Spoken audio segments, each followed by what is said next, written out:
Olá, eu sou Henrique Alencar, sou doutorando do Instituto de Biofísica Carlos Chagas Filho e hoje eu vou apresentar essa videoaula sobre o tema de resistência bacteriana aos antibióticos para fins de créditos didáticos. Bactérias são seres vivos unicelulares e procariontes, ou seja, não possuem membrana nuclear envolvendo seu material genético. São considerados os organismos mais bem-sucedidos do planeta e capazes de se reproduzir rapidamente por fissão binária, gerando duas células filhas idênticas à célula-mãe. As bactérias são praticamente onipresentes, sendo encontradas na matéria orgânica em decomposição até colonizando outros seres vivos. O ser humano é naturalmente colonizado por vários micro-organismos, e a maioria das bactérias resistentes são comencialistas, o que significa que elas geralmente vivem no organismo sem causar danos. Por exemplo, a pele humana e os ductos lacrimais são cobertos com Staphylococcus epidermidis. As bactérias ainda apresentam os elementos genéticos móveis, que são o material genético que se pode mover das células de um organismo para outro, inserindo-se ou não em seu genoma. Dentre esses elementos se destacam os plasmídios, que são moléculas de DNA que se replicam e são transmitidos independentemente do DNA cromossômico, permitindo a geração ou transmissão de novas características às células bacterianas.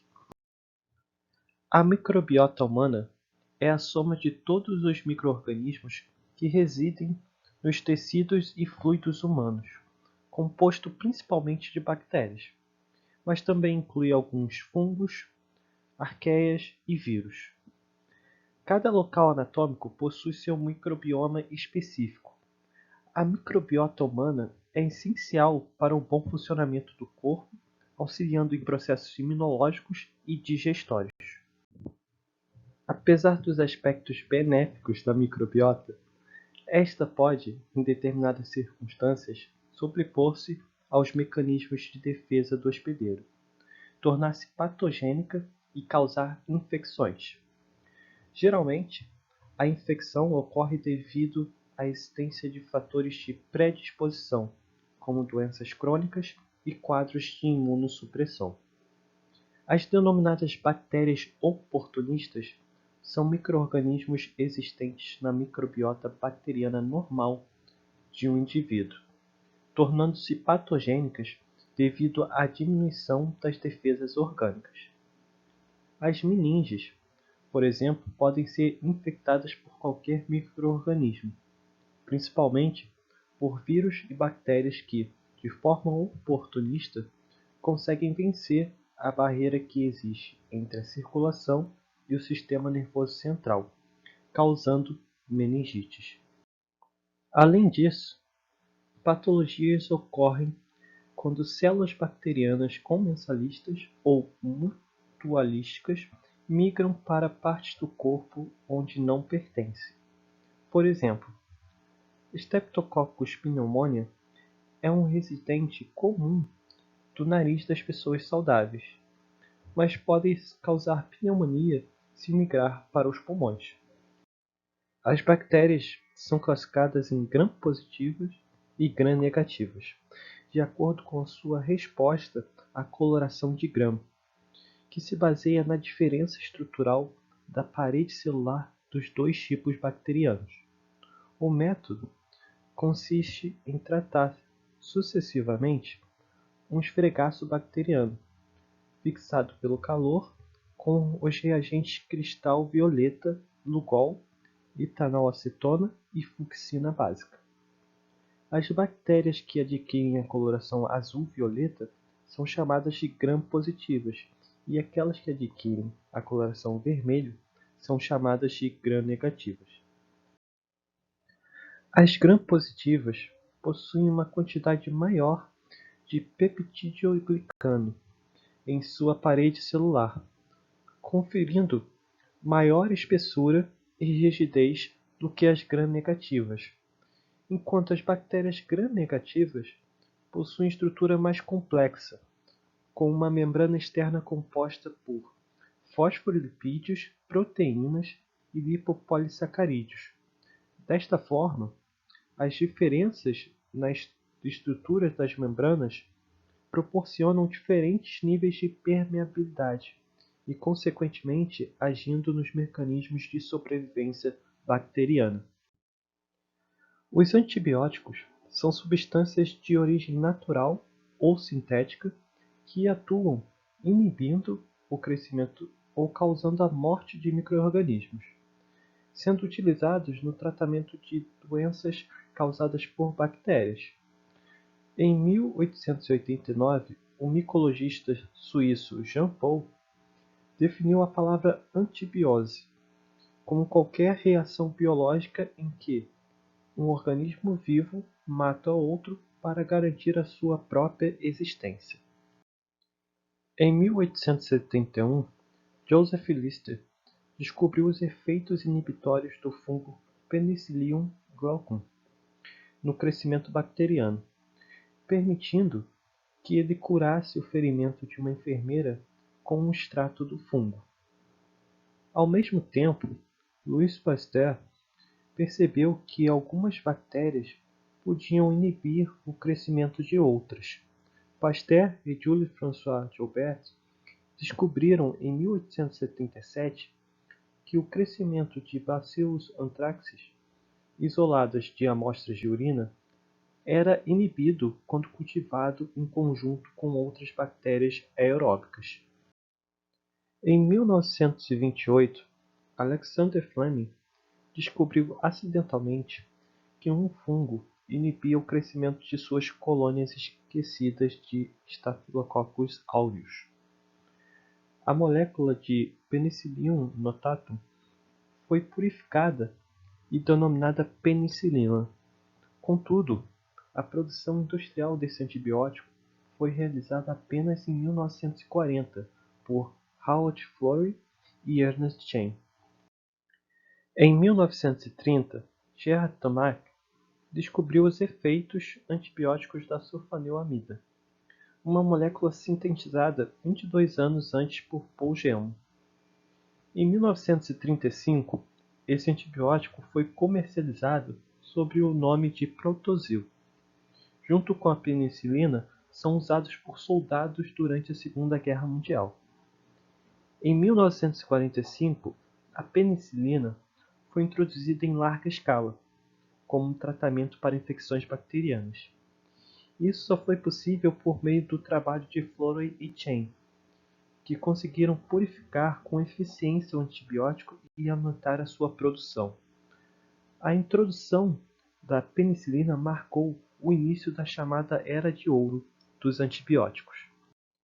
Durante essa Idade de Ouro, mais de 20 classes de antibióticos foram descobertas em dezenas de espécies de bactérias e fungos.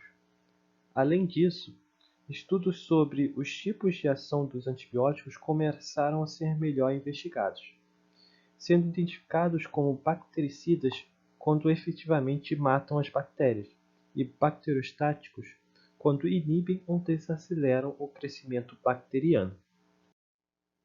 Antibióticos podem ser classificados através do seu mecanismo de ação, ou seja, como atuam nas bactérias-alvo de forma a neutralizá-las ou eliminá-las.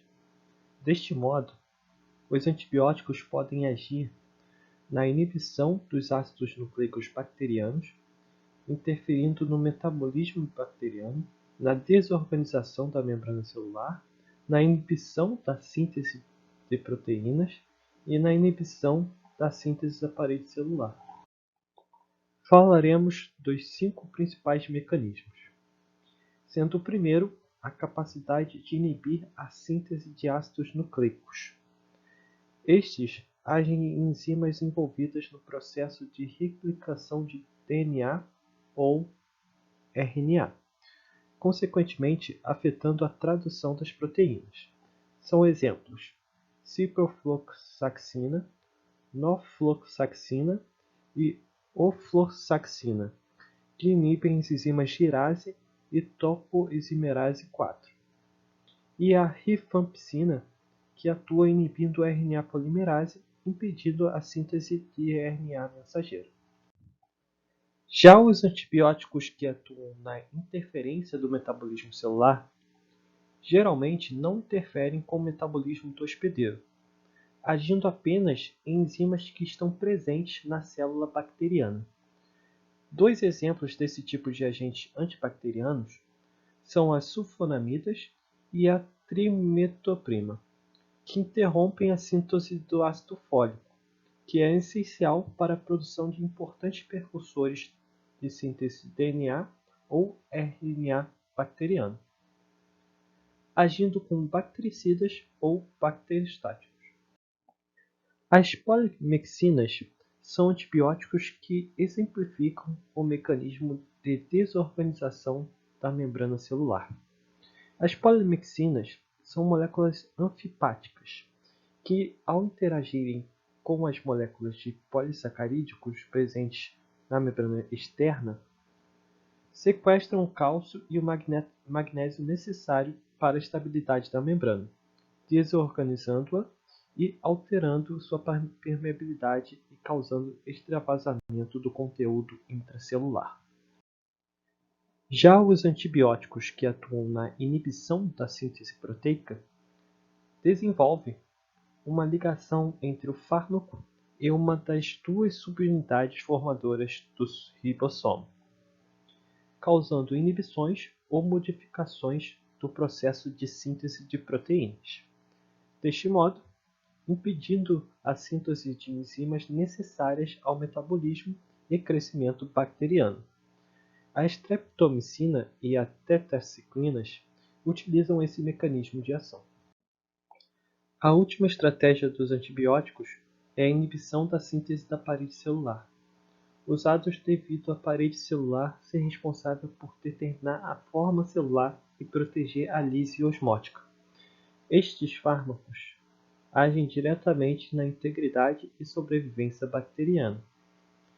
Entre as classes de antibióticos que interferem na biotissíntese da parede celular estão os beta-lactâmicos, incluindo a penicilina e cefalosporinas, e os glicopeptídeos, como a vancomicina. Um componente estrutural importante na parede celular bacteriana, principalmente em gram-positivas, é o polímero peptídeo-glicano. Os beta-lactâmicos, por exemplo, ligam-se às proteínas presentes nos estágios finais da síntese do peptídeo-glicano, impedindo sua síntese e a célula bacteriana é lisada. As células humanas não possuem e não sintetizam o peptídeo-glicano, portanto, não são fortemente afetadas por esses antibióticos. A resistência antimicrobiana é antiga e é o resultado esperado da interação de muitos organismos com o seu ambiente. A maioria dos compostos antimicrobianos são moléculas produzidas naturalmente, e como tal, as bactérias residentes desenvolveram mecanismos para superar sua ação a fim de sobreviver. Assim, esses organismos são frequentemente considerados intrinsecamente resistentes a um ou a mais antimicrobianos. Além disso, há também a resistência adquirida, originada a partir de mutações nos próprios genes ou pela aquisição dos genes de resistência de outras bactérias. A expansão do desenvolvimento de resistência bacteriana tem sido acelerada devido à utilização inadequada de antibióticos, existindo uma correlação entre o maior consumo de antibióticos e níveis mais elevados de resistência microbiana. O uso de antimicrobianos no tratamento de infecções ou para profilaxia promove a adaptação ou a morte dos micro-organismos, em um fenômeno conhecido como pressão de seleção. Os micro-organismos que sobrevivem possuem diferentes mecanismos de resistência, que podem ser transmitidos a outros micro-organismos da mesma espécie ou até mesmo de outras espécies. Normalmente, uma bactéria é resistente apenas a um antibiótico ou uma classe de antibióticos, como por exemplo algumas estirpes de enterococos, que são resistentes à vancomicina. Entretanto, uma mesma bactéria pode desenvolver resistência a vários antibióticos, sendo denominada superbactéria ou bactéria multiresistente. Um outro exemplo é da Klebsiella pneumoniae, que é produtora de uma enzima capaz de hidrolisar o anel beta-lactâmico de diferentes antibióticos. Em ambientes clínicos, tornou-se frequente a observação de uma população bacteriana adquirir uma nova resistência a agentes antimicrobianos, desta forma, dificultando o tratamento de eventuais infecções, atingindo principalmente crianças, idosos, pessoas com um sistema imunológico debilitado, tornando-se um crítico problema de saúde pública e economia. A cada ano, nos Estados Unidos, pelo menos 2,8 milhões de pessoas contraem uma infecção resistente a antibióticos e mais de 35 mil pessoas morrem. Na economia global, a perda é de até 100 trilhões. As bactérias demonstram grande plasticidade genética, permitindo sobreviver a uma ampla gama de ameaças ambientais, incluindo a presença de moléculas antimicrobianas. O processo de resistência adquirida pode ocorrer com o uso de antibióticos, gerando uma pressão seletiva sobre os genes que conferem resistência nas populações de bactérias. Esse processo pode ocorrer por mutações ou aquisição de genes de resistência. Entre os mecanismos de aquisição de resistência se destaca a transferência horizontal de genes, THG, que é o processo de aquisição de material genético entre bactérias da mesma espécie ou espécies diferentes, ocorrendo através da conjugação, transdução e principalmente a transformação e transferência de DNA mediada por vesículas extracelulares. Deste modo, THG é um dos mecanismos mais importantes da evolução bacteriana e é frequentemente responsável pelo desenvolvimento da resistência antimicrobiana. A transferência horizontal de genes por conjugação ocorre através do contato direto e troca de pequenas porções do material genético. Em geral, a conjugação usa elementos genéticos móveis para compartilhar informações genéticas valiosas como os plasmídios. Embora a transferência direta de cromossomo para cromossomo também seja descrita. Os elementos genéticos móveis mais importantes são os plasmídios, que são moléculas circulares de DNA extracromossômico. Os plasmídios apresentam genes com replicação autônoma e genes capazes de produzir um pilo sexual na superfície bacteriana, permitindo que ocorra a transferência do material genético. Para que haja troca de material, é necessário que ocorra o reconhecimento da célula receptora e o contato celular por proteínas de adesão, presentes na célula doadora. Desta forma, ocorre a interação entre as duas células e transferência do plasmídio. O surgimento de resistência no ambiente hospitalar frequentemente envolve a conjugação, por ser um método muito eficiente de transferência de genes, que envolve o contato célula a célula e pode ocorrer em altas taxas no trato gastrointestinal de humanos sob o tratamento com antibióticos. A transformação é um tipo mais simples de transferência horizontal de genes, ocorrendo quando a bactéria recebe partes de DNA presentes no meio e o integra a seu material genético. Esta porção de DNA adquirida é oriunda da morte ou lise de outra bactéria. A capacidade de englobar material genético extracelular e sofrer transformação é codificada nos genes cromossômicos, podendo se tornar ativos em determinadas condições extremas. Já no mecanismo de transdução, ocorre transferência horizontal de genes de um material genético a uma célula receptora através de um fago.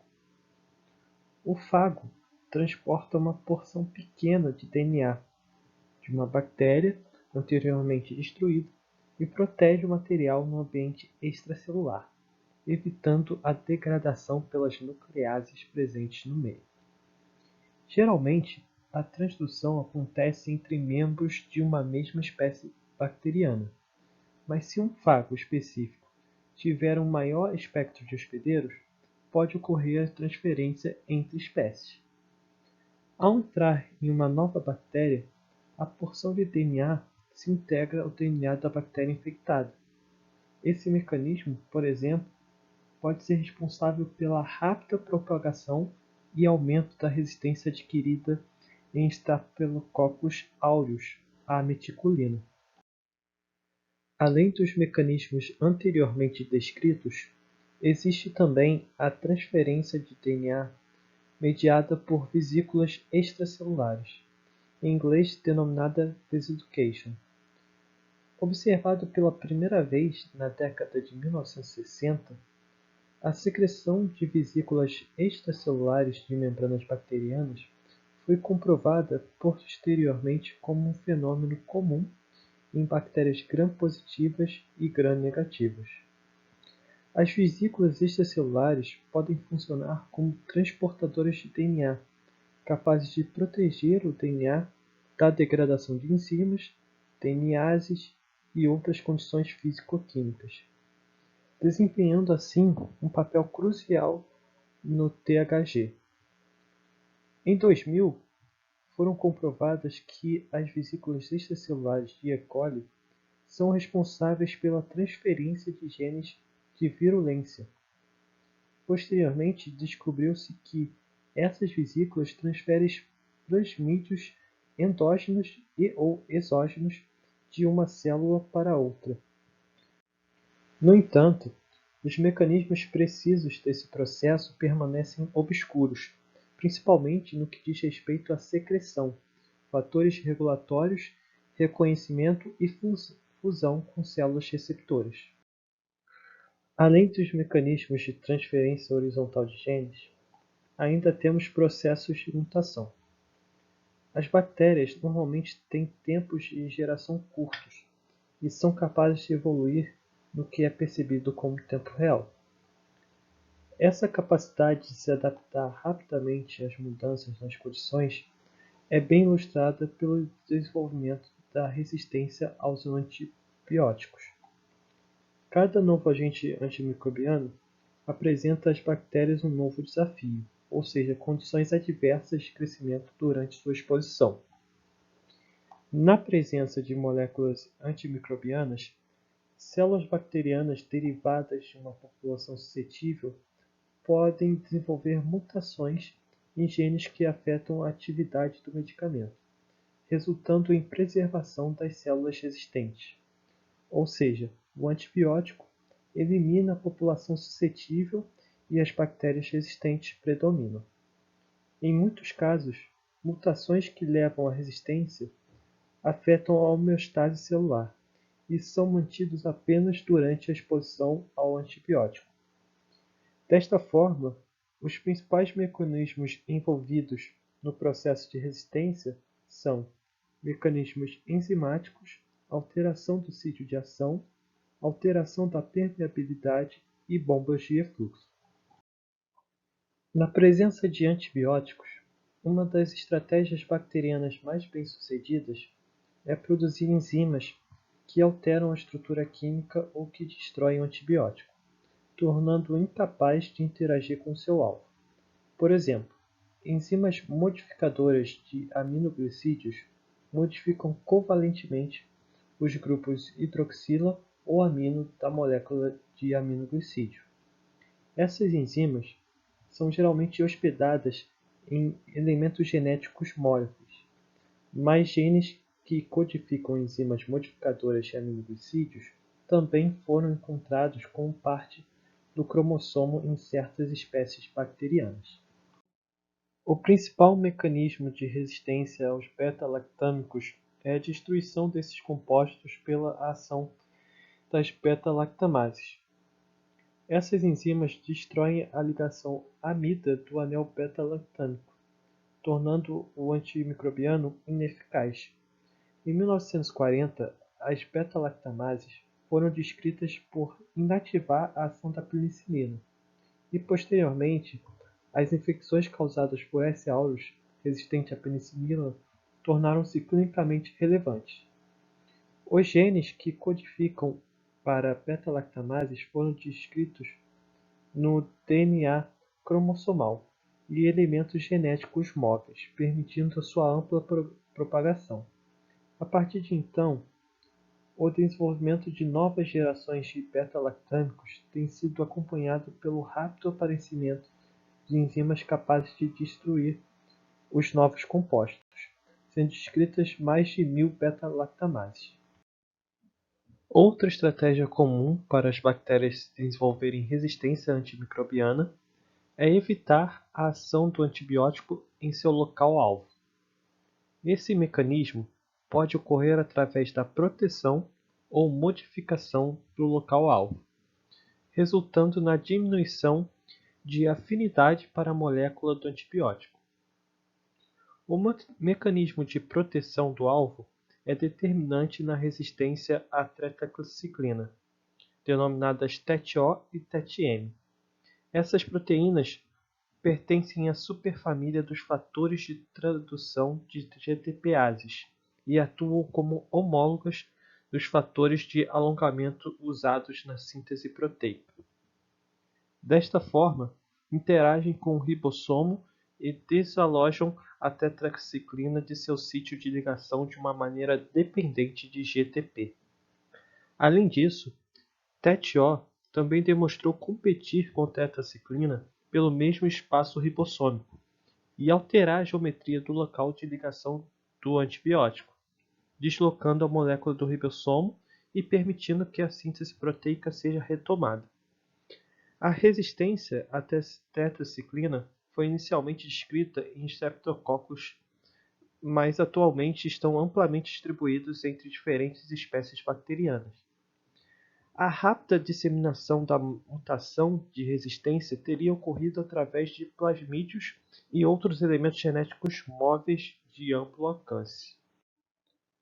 Muitos dos antibióticos usados na prática clínica têm alvos bacterianos intracelulares, ou no caso de bactérias gram-negativas, localizados na membrana citoplasmática. Portanto, o composto deve penetrar na membrana externa e/ou citoplasma para exercer seu efeito antimicrobiano. Desta forma, bactérias desenvolvem mecanismos para evitar que o antibiótico alcance seu alvo intracelular, diminuindo a captação da molécula antimicrobiana. Em isolados clínicos de capneumônia, recuperados antes e após a terapia com antibióticos, foram observados os padrões de expressão de porinas.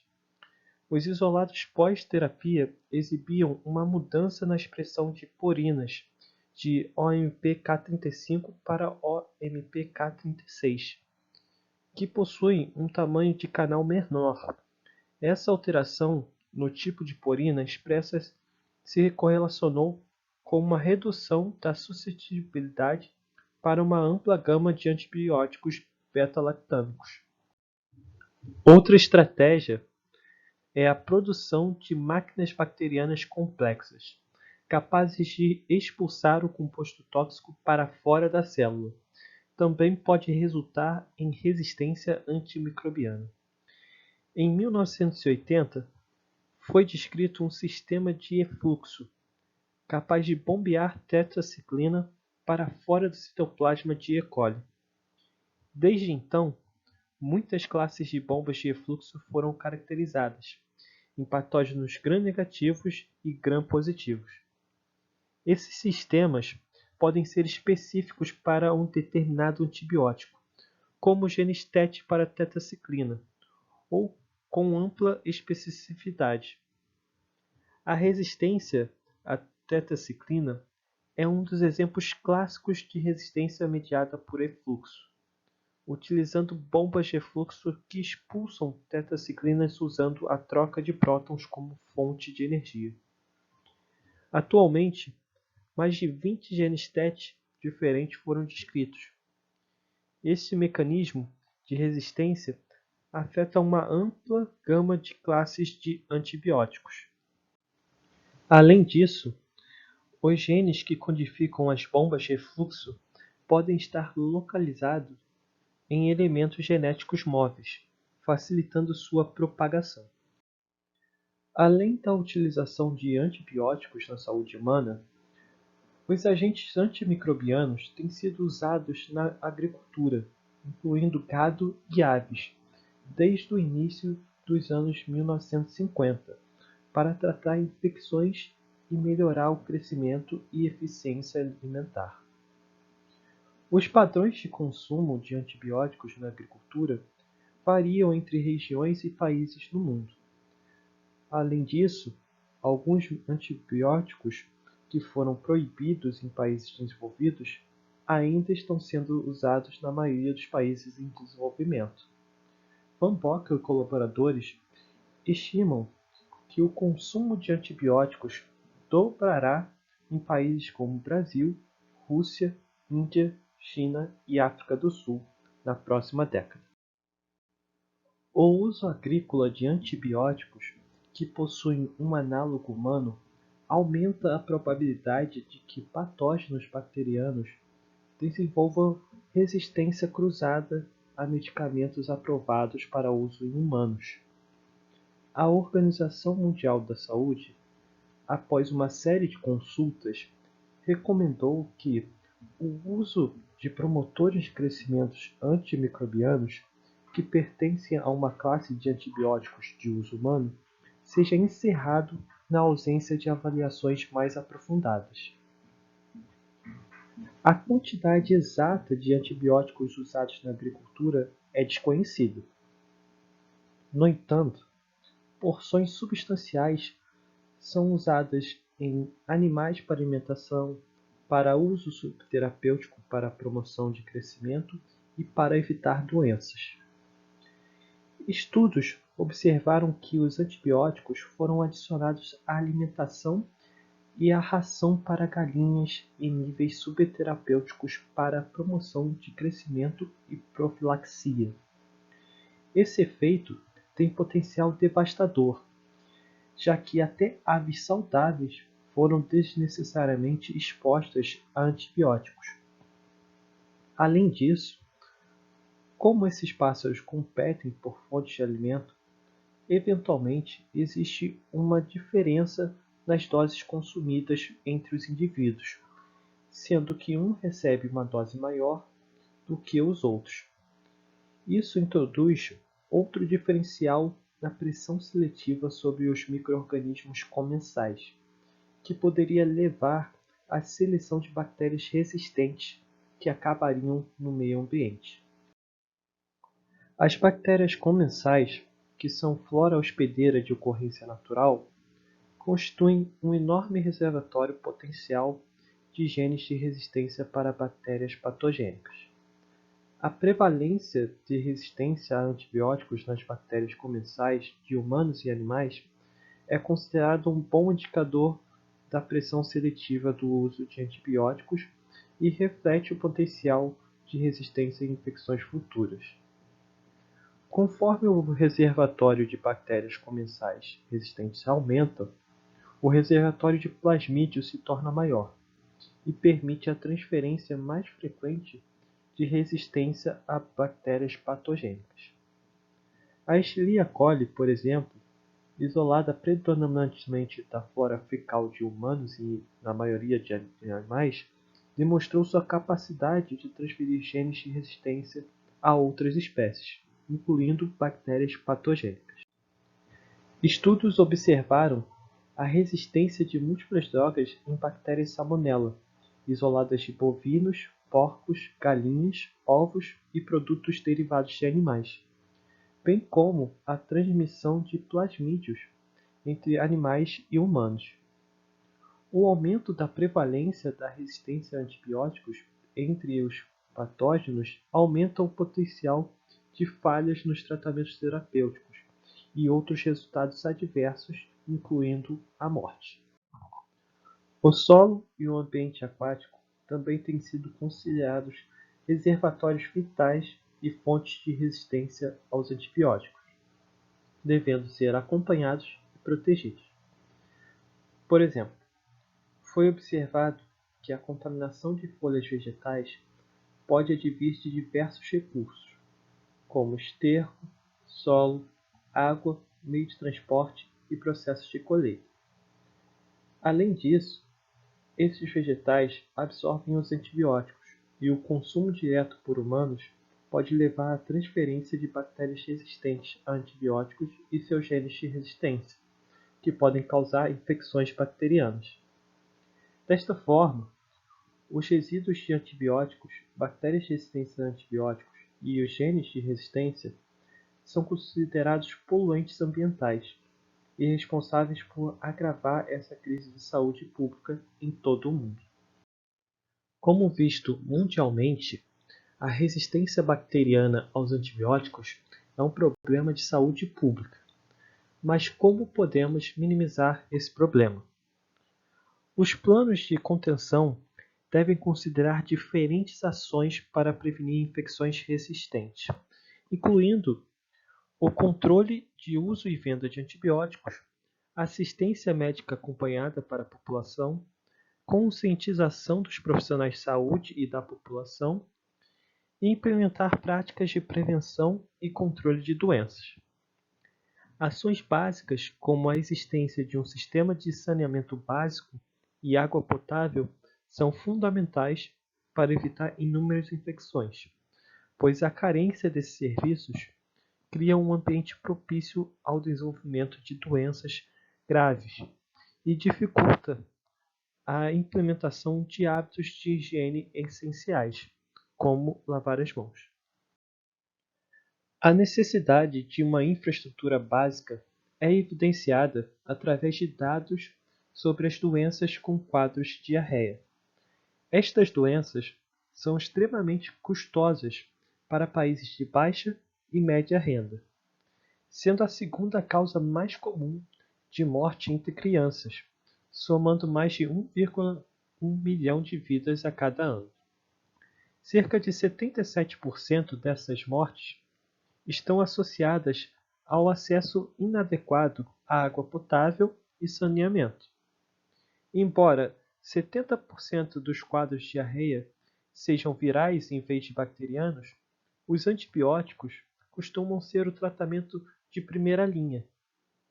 Em países como o Brasil, Indonésia e Nigéria, essas doenças seriam reduzidas a cerca de 60% com o acesso universal à água potável e saneamento. Além da infraestrutura sanitária básica, é necessário evitar o uso indevido dos antibióticos clínicos, longos períodos de utilização e garantir o acesso a medicamentos corretos. A importância da dosagem adequada é também defendida como meio de prevenir o surgimento de resistência.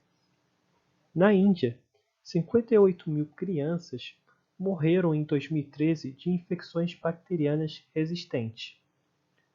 O consumo excessivo no mundo desenvolvido pode ser demonstrado pelo fato de que bebês e crianças utilizam, em média, 42 dias de antibióticos no primeiro ano de vida.